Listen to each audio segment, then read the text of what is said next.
ये क्लास 11 का political science का चैप्टर है election and representation. What do you understand by the simple majority representation system. क्या मतलब इसका? सिंपल मेजॉरिटी रिप्रेजेंटेशन सिस्टम का मतलब है क्या? जो इलेक्शन होते हैं उसमें कोई एक जीतता है, तो जिससे सबसे ज़्यादा वोट मिलते हैं वो जीतता है।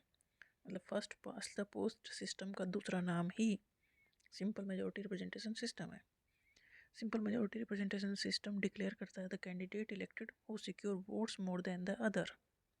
दूसरे से वोट जिसने ज़्यादा पाए हों, even with less than 50% of votes. Total votes का 50% से भी कम मिला हो तो भी इसमें कोई बात नहीं है, बस दूसरे से ज़्यादा होनी चाहिए, सबसे ज़्यादा होनी चाहिए। मतलब जितने भी इलेक्शन में चुनाव में खड़े हुए हैं उस कंस्टिट्यूंसी से उसमें सबसे ज़्यादा वोट किसकी होंगी वो इलेक्शन जीत जाएगा, चाहे वो वोट का परसेंटेज उसे 50% से कम भी ही मिले हों। Each constituency elect one representative. हर एक कंस्टिट्यूंसी, मतलब कंस्टिट्यूंसी का मतलब ये है कि एक एरिया जहाँ से एक ही रिप्रेजेंटेटिव खड़ा होगा। जैसे एक क्लास है उसका एक रिप्रेजेंटेटिव होगा, ऐसे ही एक एरिया होगा। जैसे कि जितने एमपी हैं उतनी ही कंस्टिट्यूंसी हैं, जितनी एमएलए उतनी ही कंस्टिट्यूंसी है, क्योंकि वहाँ से उस एरिया को या उस कंस्टिट्यूंसी को रिप्रेजेंट कर रहे हैं वो। तो each constituency elect one representative. हर एक कंस्टिट्यूंसी का अपना एक रिप्रेजेंटेटिव होगा, मतलब वहाँ जहाँ चुनाव जीत के आएगा वो।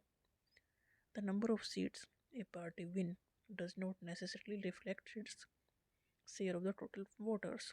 जितनी सीट उसे मिली है पार्टी को, जो पार्टी जीती है, मतलब जिसके सबसे ज़्यादा एमपी या एमएलए जीते होंगे वो पार्टी जीत जाएगी। इसका मतलब ये नहीं कि सबसे ज़्यादा वोट उन्हें मिली है, हो सकता है वोट दूसरी पार्टी को ज़्यादा मिली हो बट उसके एमपी या एमएलए कुछ पीछे रह गए। The simple majority representation system को क्या कहते हैं? First pass the post system. मतलब दोनों ये एक ही चीज़ है। मतलब इलेक्शन में उस कंस्टिट्यूंसी से सबसे ज़्यादा वोट जिसे मिली है वो इलेक्शन जीत जाएगा, वो है ये।